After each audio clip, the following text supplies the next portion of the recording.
সাবাস সাবাস বাংলার মায়েরা, সাবাস বাংলার দিদিরা, প্রণাম প্রণাম। এই তো বাংলার মায়েদের, বাংলার দিদিদের, এটাই তো পরিচয়। বাংলার নারী আমরা কি না পারি। এই মুহূর্তে আমরা দেখানোর চেষ্টা করছি অভিষেক বন্দ্যোপাধ্যায় সেই মিছিলে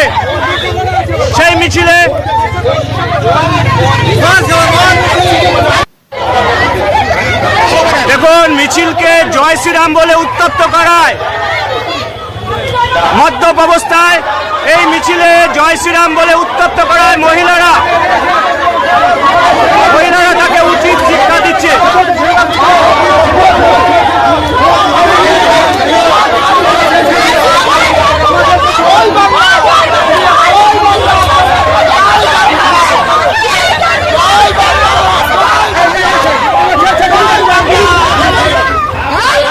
সাবাস সাবাস বাংলার মায়েরা, সাবাস বাংলার দিদিরা, প্রণাম প্রণাম।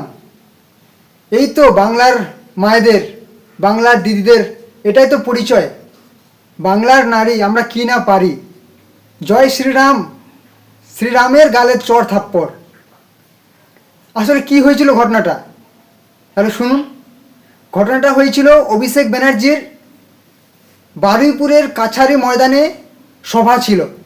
তো তিনি সেই সভায় যাওয়ার সময় গাড়িতে করে র্যালিতে যাচ্ছিলেন। পাশ থেকে দুইজন মূর্খ দাদা বলে ওঠেন জয় শ্রীরাম। ব্যাস, বেঁধে যায় তুমুল মারামারি। কারণ শ্রীরাম বলবে কেন, শ্রীরাম কেন বলা হবে, বলতে তো হবে জয় বাংলা, জয় বাংলা বলতে হবে। কারণ ওটা তো দিদির সভা, ঠিক আছে, পিসির সভা, সেখানে তো জয় বাংলা বলতে হবে। সেই জন্যই ভুল করে যে মূর্খ দাদারা বলে দিয়েছেন। আর এই শিক্ষিত দিদিরা একদম ঠিক করেছেন। কেন দিদির সভায় বলতে যাবেন জয় শ্রীরাম, জয় বাংলা বলতে হবে। এই দিদিরা যে করেছেন, এই মায়েরা যে দিদিরা যে কাজ করেছেন, একদম চোর থাপ্পড় মেরে দিয়েছেন জয় শ্রীরাম বলাতে, একদম উচিত শিক্ষা দিয়েছেন মূর্খ দুই দাদাকে। কারণ শ্রীরাম, শ্রীরাম তো একজন সেই ঈশ্বর দেবতা, ওনার নাম কেন বলা যাবে রাজনীতির মঞ্চে, আবার অন্য দলের সেটা স্লোগান। তাহলে ভাবুন কিরকম মানসিকতা বাংলার এই এই এই মানে বাছাই করা দিদিদের, মায়েদের, কেমন মানসিকতা ভাবা যায়।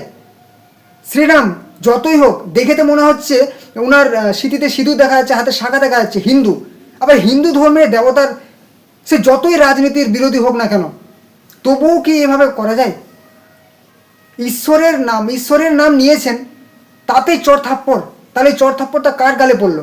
আমার তো মনে হয়, আমার এটা মানে ব্যক্তিগত যদি আমি মতামত দিয়ে থাকি, তাহলে বলবো যে সে ভগবান শ্রীরামের গালেই চর থাপ্পড়টা মেরেছেন। ভগবানের নাম যদি নেওয়াতে যদি ওনাদেরকে চর থাপ্পড় খেতে হয়, এত কিল ঘুষি খেতে হয়, শেষে আবার দেখলেন তো, শেষে ওনাদেরকে পা ধরে ক্ষমা চাইতে হলো, আবার জয় বাংলাও বলতে হলো, ঠিক আছে। মানে ভাবুন এই কয়েকজন মায়েদের, মানে দিদিদের কি ক্ষমতা হবে না বা কেন। মাথায় যে আছেন মমতা, তার জন্যই তো পাচ্ছে না তো ক্ষমতা, ঠিক আছে। তো মাথায় উনি থাকলে এরকম একদম থাকবেই। তো বুঝতেই পারছেন আপনার, মানে আমাদের বাংলার হাল কি হচ্ছে, ঠিক আছে। বাংলার হাল পুরো শেষ হয়ে যাচ্ছে, ঠিক আছে। অতএব কি করতে হবে দর্শকবৃন্দ আপনারা বুঝতেই পারছেন। তো আপনাদের হাতেই সব কিছু, আপনারাই সিদ্ধান্ত নেবেন। আর হ্যাঁ, এরকম আসল সত্য জানার জন্য অবশ্যই বিবিটিভি বিশ্ব বাংলার পাশে থাকবেন, ভালোবাসা দেবেন, চ্যানেলটিকে সাবস্ক্রাইব করে ভালোবাসা দেবেন। নমস্কার প্রিয় দর্শকবৃন্দ।